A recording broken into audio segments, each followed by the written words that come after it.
Let's open our Bibles if you have your Bibles with you. Tayo po ngayon ay dadako sa pag-aaral natin ng salita ng Diyos. Sa Judges chapter 9 na po tayo. Judges chapter 9. Yan, umuusad tayo sa pag-aaral natin sa Judges. And we are now in chapter 9.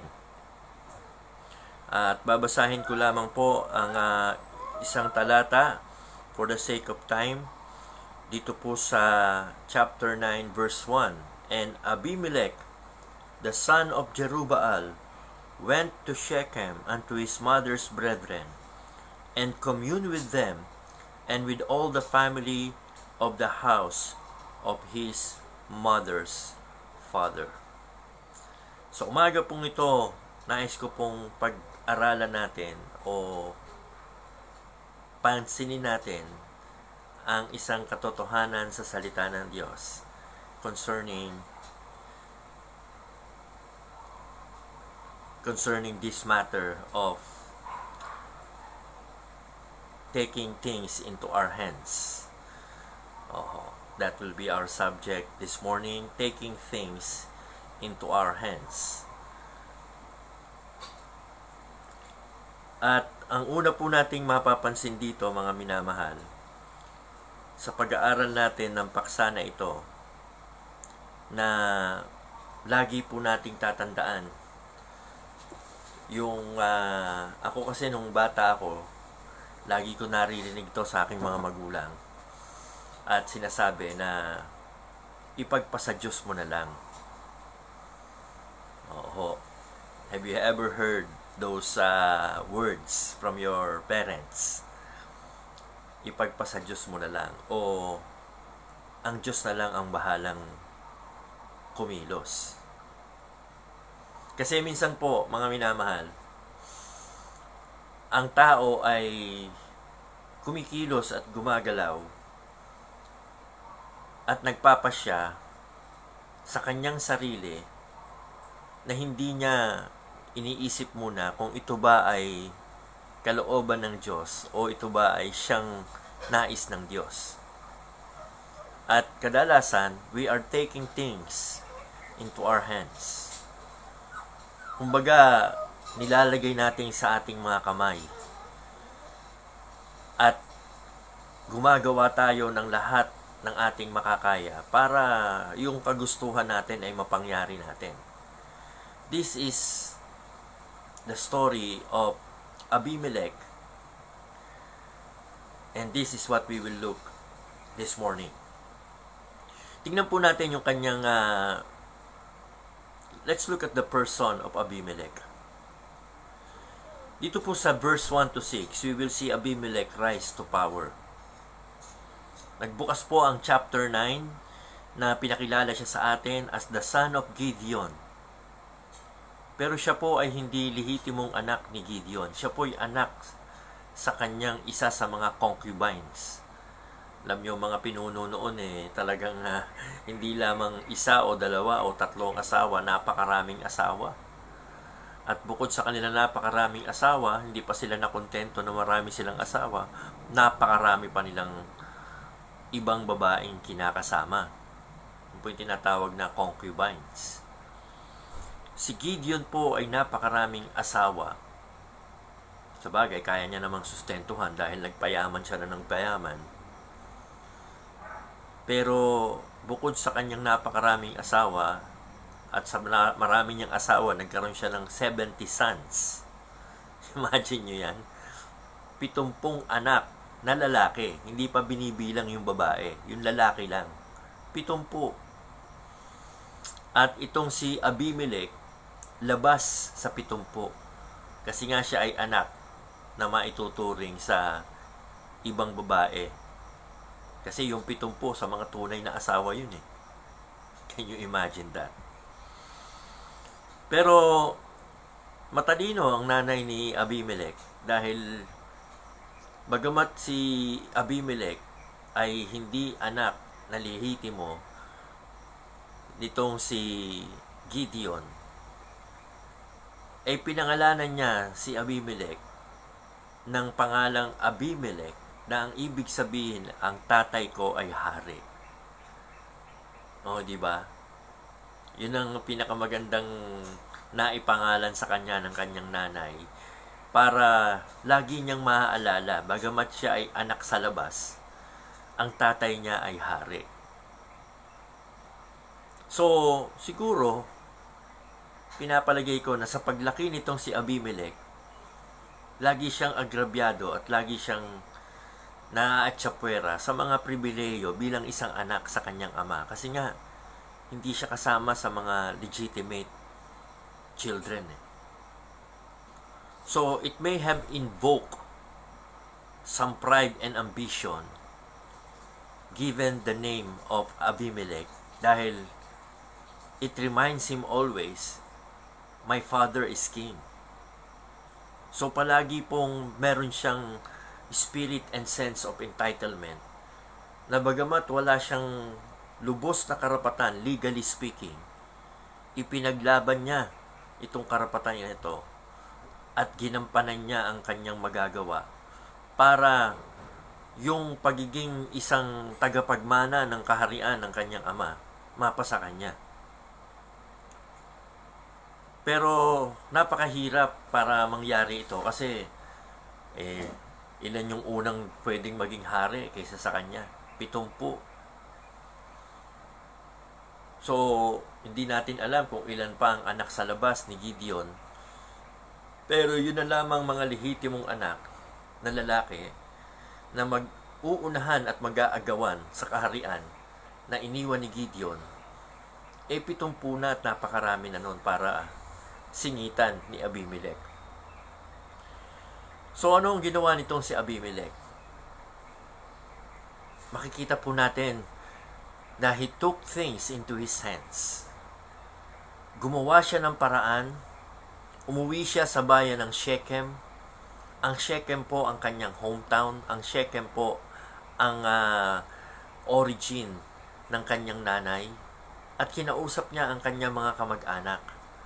At sinabi niya, mas gugustuhin niyo pa ba na pagharian kayo ng 70 anak ni Gideon na hindi nyo naman kaano-ano?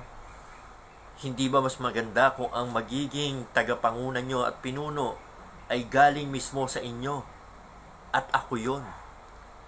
Yan ang kanya naging speech doon sa kanyang hometown. Parang kumbaga nangangampanya na siya kagad. So, kung aalalahanin po natin sa ating mga pag-aaral, ang Shechem po ay napaka-halagang lugar sa bayan ng Israel. Shechem, ever since the days of Abraham, has been a sacred place to Israel. Unang-una, God appeared to Abraham concerning the promises at Shechem. Yan po'y makikita natin sa Genesis chapter 12. Pangalawa, sa Shechem po, doon nilibing ang labi ni Joseph. Yan po ay nakasulat sa Joshua chapter 24 verse 32. Pangatlo, doon po sa Shechem, ang Israel ay nag-renew ng kanilang covenant sa Diyos bago sila tuluyang pumasok sa Promised Land. At pang-apat, dito po sa Shechem, huling nagpaalam si Joshua sa bayan ng Israel at ibinigay niya yung kanyang famous speech na, choose you this day whom you will serve. But as for me and my house, we will serve the Lord. So Shechem has an historical importance to the nation of Israel, beside that it is the place of origin of Abimelech. Kaya nga po, hindi ko ini-expect na sa ganitong kabanal na lugar manggagaling ang isang malaking kasamaan dahil po sa isang lalaki na nagngangalang ang tatay ko ay hari, si Abimelech. Alam nyo mga minamahal, mahirap pong magpalaki ng bata sa sense of entitlement. Masama hong magpalaki ng anak na binigyan natin siya ng sense of entitlement. Yung para bang meron siyang malaking karapatan sa lahat ng bagay. Yung para bang kailangan ay iisipin niya palagi, siya ay nakakaangat at nakakahigit sa iba. Sa halip, dapat ang ituro natin sa isang bata sa kanyang paglaki ay ang sense of humility and meekness. Just like what our Lord Jesus Christ said when He gave the invitation to us, when He extended to us His loving kindness. Anong sabi ng Panginoong Hesus sa atin? Come unto me, all ye that labor and are heavily laden, and I will give you rest. Take my yoke upon you and learn of me, for I am meek and lowly in heart, and you shall find rest in your souls. Ito po yung klase ng tagapanguna dapat meron tayo. Isang tunay na merong kababaang loob at mapagpahinuhod sa tao. Yan po ang ating Panginoong Hesus. Pero ito si Abimelech, hindi ho ganito ang kanyang naging kinalakihang ugali. Ang naging kinalakihan niyang ugali, dapat ako muna. Dapat ako ang manguna. Dapat ako ang siyang maging higit sa lahat. Bakit? Kasi ang tatay ko hari eh. Kaya yan yung mga klase ng tao o bata na lumalaki na, kilala mo ba ako? O, di ba? May maririnig tayong mga ganyan tao eh. Pag makikipagtalo at yabangan sa ibang mga kausap niya eh. Ang kanyang laging binibida, ba't kilala mo ba ako? Kilala mo ba kung sino ako? O. Kapag may ganyan po tayong attitude, na lagi nating ipinagmamalaki kung sino tayo at kung sino ang magulang natin at kung sino ang ating kinalakihan at pinanggalingang lugar, ay nako, magiging masama po ang ating kinabukasan. Yan ang nangyari dito eh. Itong si Abimelech, lumaki na may maling sense of entitlement. Just because his place of origin is a sacred place and very important and historical place sa Israel, and just because he knew for a fact na ang tatay niya ay hari, akala mo kung sino na siya. Akala mo siya ay higit na dapat makaangat sa iba. So, ang isang naging masama pa nito, kinonsinti siya ng mga leaders ng Shechem. Imbis na pagpayuhan siya ng mga matatanda sa Shechem at sabihin sa kanya, teka lang, gusto ka man naming maging leader dahil kababayan ka namin at kauri ka namin. Pero wala sa aming mga kamayan. Nasa Diyos yan. Kung kalooban ng Diyos. Eh hindi eh. Ang ginawa nila, pinonduhan nila ang ambisyon nitong si Abimelech. At ang ginawa ni Abimelech, itong perang nakuha niya sa mga kababayan niya, ay ipinangbayad niya, and he hired goons, wicked people, worthless people, yung mga taong walang halang ang kaluluwa, kumbaga, walang takot na mamatay at pumatay. At ang ginawa po nila, alam nyo ba? Nilusog nila ang lugar ni Gideon at sa pangunguna ni Abimelech kasama yung kanyang 70 hard killers. Anong kanilang ginawa? Pinagpapatay po nila ang mga anak ni Gideon. With 70 shekels of silver from the treasury of Baal, Abimelech hired lawless murderers who killed the 70 sons of Gideon. Kasi ito po yung hadlang sa kanyang ambisyon eh. You see, kapag ang tao ay may sense of entitlement, gagawin niya ang lahat. Kahit na makapanakit siya o kahit pa makapatay siya, mapasa kanya lang yung kanyang gustong bagay. And this is wrong. This is evil.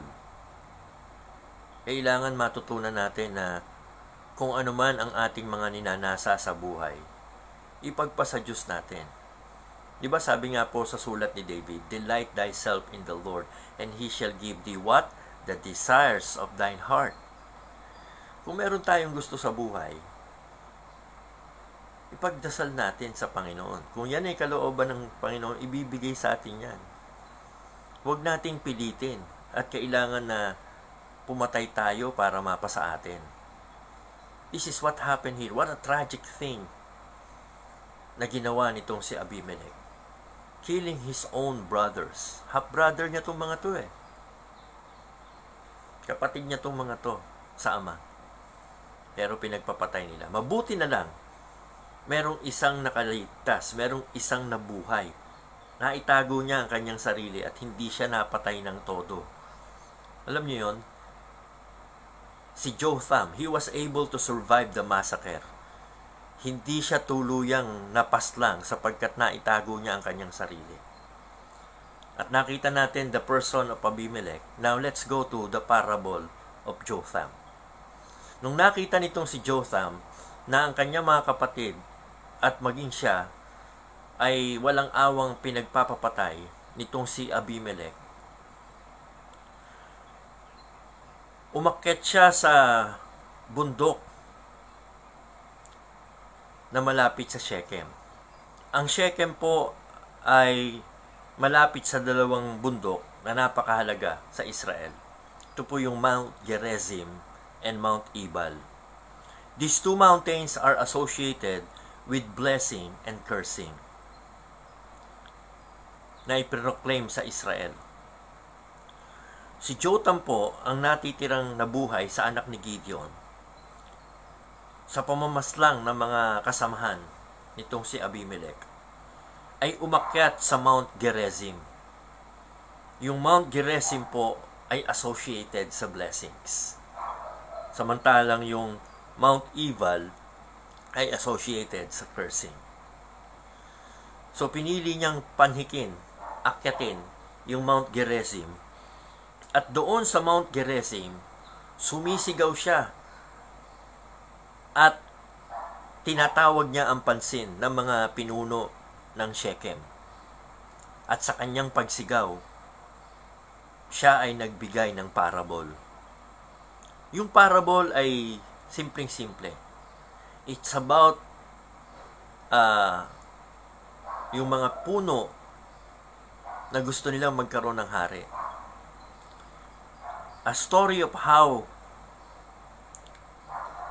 trees would wanted to be ruled by a king. So, ang ginawa nitong mga puno na ito, they approached the olive tree. Pwede ka ba naming maging pinuno? Sabi ng olive tree, ay hindi pwede. Lumapit sila sa fig tree para maging pinuno nila. Sabi ng fig tree, ay hindi rin pwede. Lumapit sila sa vine at ang sabi ng vine ay hindi pwede. Sa madaling salita, lahat ng nilapitan ng mga puno, ng trees, para maghari sa kanila, reject the offer of being a king. The olive tree is happy and contented being an olive tree. The fig tree is happy and contented being a fig tree. The vine is happy and contented being a vine. Wala sa kanilang naghahangad ng nag-aambisyong maging hari. So, what the trees did, they approached the bramble and asked the bramble to be their king. A bramble is a useless plant. Wala pong silbit halaga ang isang bramble. No value at all. Tingnan nyo kung anong sinabi nitong bramble sa verse 15 ng Judges chapter 9. And the bramble said unto the trees, If in truth you anoint me king over you, then come and put your trust in my shadow. And if not, let fire come out of the bramble and devour the cedars of Lebanon. Nakakatawa po itong parable na ito.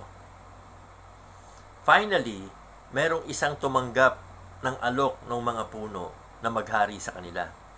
At ito yung bramble, yung pinakawalang silbing halaman sa lugar nila. Ang bramble po ay walang anumang pakinabang, ni hindi siya kaya mag-provide ng lilim sa gitna ng intan. Kaya nakakatawa nung sinabi nitong bramble, "Come and put your trust in my shadow or in my shade." Nangangarap siya ng isang bagay na wala naman siyang kakayanang gawin. At meron siyang kayabangan. At sa kayabangan niya ay sinabi niya, kapag hindi sila nagpasakop sa kanya, ay magpapalabas siya ng apoy para pugnawin ang mga puno na matatayog na tinatawag na cedars of Lebanon.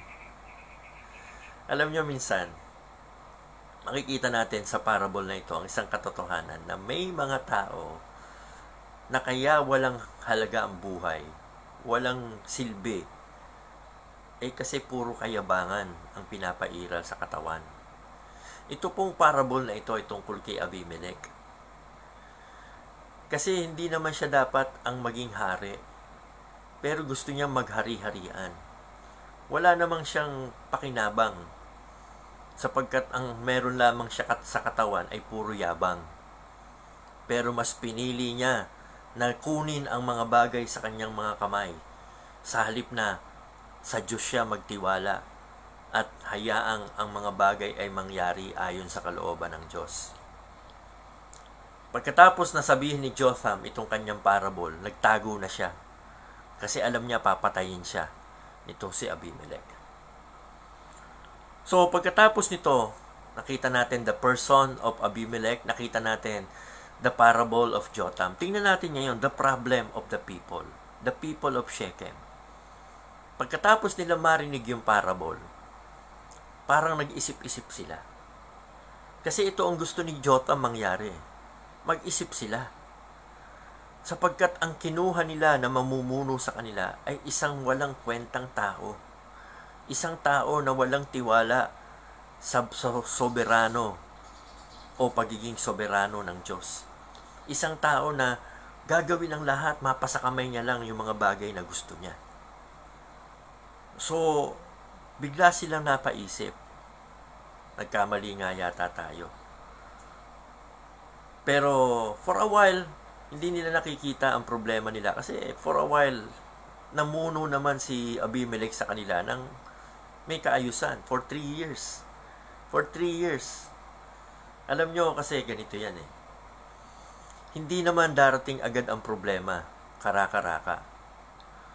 Kapag may ginawa tayong mga bagay at hakbang na pinangunahan natin ang Diyos at kinuha natin sa ating mga kamay ang mga bagay na gusto nating mapasa atin na kahit na alam natin ay hindi natin ipinagpaubaya sa Diyos. Hindi naman karaka-raka magkakaroon ng problema yan. Pero darating at darating ang panahon. Sabi nga po ng Panginoon through Moses sa Israel, "Be sure your sin will find you out." At sa sulat naman po ni Apostle Paul sa mga taga-Galatia, sabi niya, "Be not deceived, God is not mocked. Whatsoever a man soweth, that shall he also reap.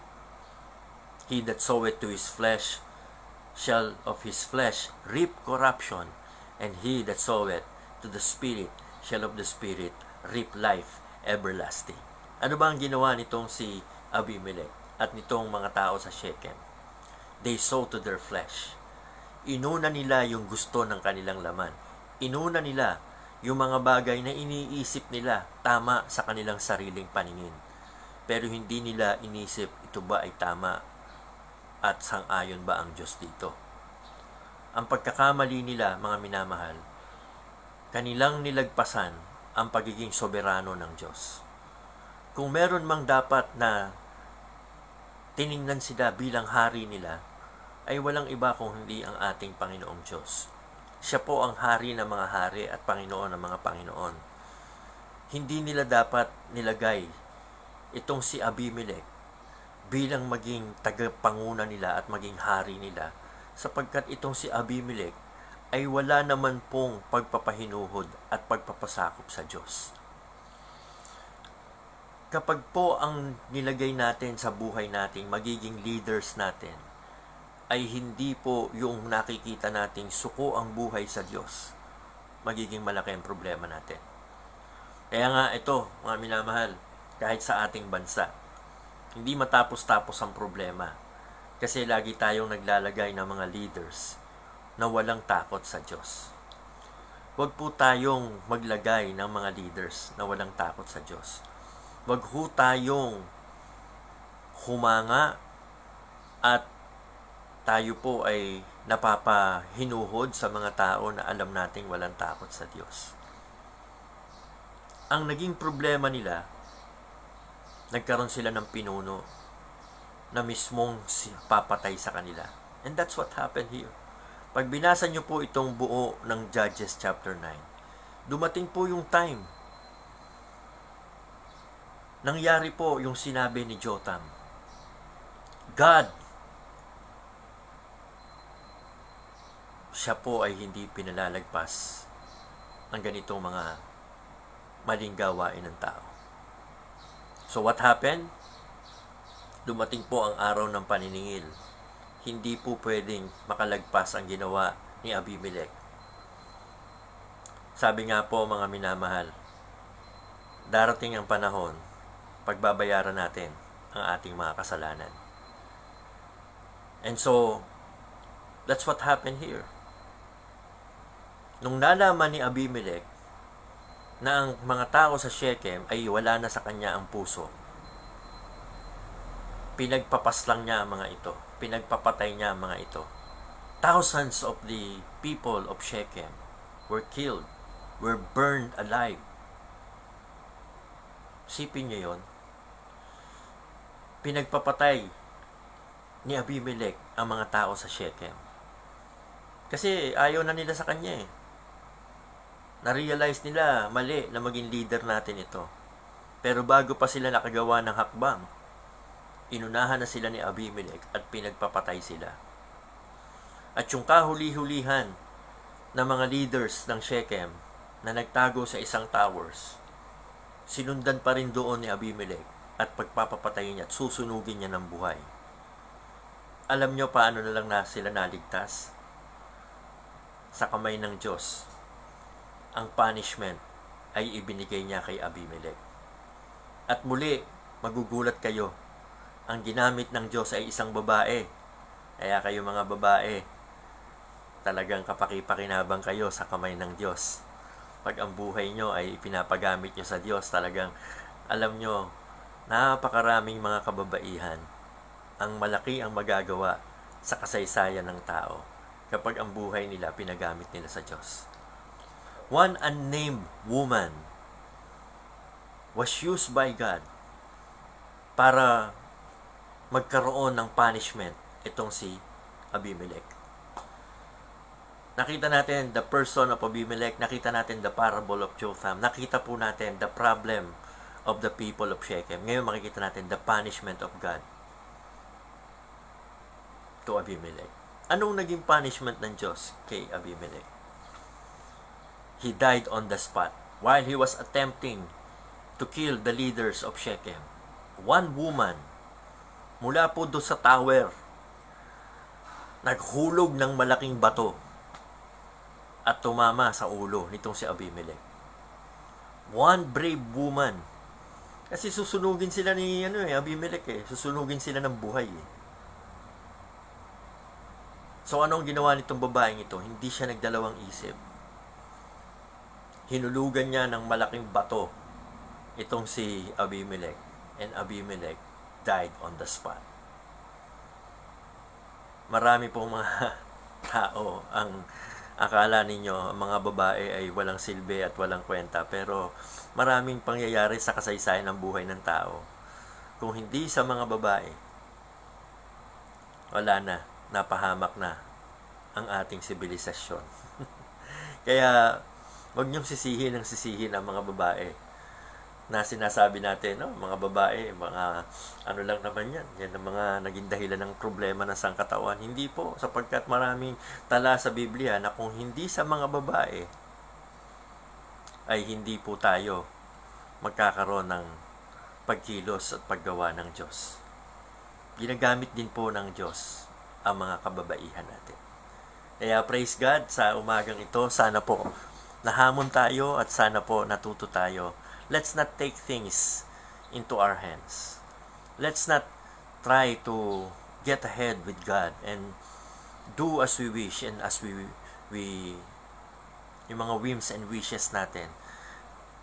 Alam nyo, hindi masamang mag-ambisyon, hindi masamang mangarap, hindi masamang magkaroon ng mataas na goal sa buhay. Pero not at the expense of others. Huwag tayong mag-ambisyon ng mataas na tatapakan natin ng ibang tao. At kung kinakailangan manakit pa tayo ng mga tao. Huwag. Matuto tayong magtiwala sa Diyos, matuto tayong magpakumbaba sa Diyos, sapagkat tandaan po natin, ang nagmamataas ibinababa ng Diyos, at ang nagpapakumbaba itinataas ng Diyos. Whosoever humble himself shall be exalted, and whosoever shall exalt himself shall be humbled. What a tragic death Abimelech had, because he who is a mighty warrior died only in the hands of a woman. Hiyang-hiya nga siya. Halos bago siya mamatay, nakiusap pa siya sa isang akawal niya, sa isang siguro yung armor bearer niya. Nasabi niya, saksakin mo na lang ako. Mas mabuti pang mamatay ako sa iyong punyal kaysa sa mabapalitang namatay ako sa kamay ng isang babae. Nakakalungkot po talaga. It will be a shameful matter kapag ka ang Diyos po ay humusga sa ating buhay. Kaya sa umagang ito, let us ask God for His mercy, let us ask God for His grace, and let us not get ahead of God. Let's respect the sovereignty of God. Sa halip, maging kagaya tayo ng sinabi ng Panginoong Hesus sa kanyang pagtuturo sa atin ng panalangin. Anong turo sa atin ng Panginoon sa kanyang panalangin? Sabi, say, Our Father which art in heaven, holy be thy name. Thy kingdom come, thy will be done on earth as it is in heaven. Dapat po ganun. Dapat po ganun. Sa lahat ng ating gagawin, kung kalooban ba ng Diyos. God willing should be our heart cry lagi. So, this is Pastor Jess Marasigan. Salamat po sa inyong pakikinig sa ating 133 live viewers. And may we always seek God first and put Him first sa ating buhay. Huwag tayong humakbang ng mabilis. Baka tayo madapa. Huwag tayong humakbang. Natatapakan natin ng ibang tao sapagkat hindi natin mapapalagpas ang mga ginagawa nating masama sa kapwa na hindi tayo hahatulan ng Diyos. Tandaan nyo, meron pong Diyos na nakakataas at hindi niya pinalalagpas ang sino man na magmamalaki at magmamataas sa Kanya. Tayo pong lahat ay manalangin. Lord, salamat.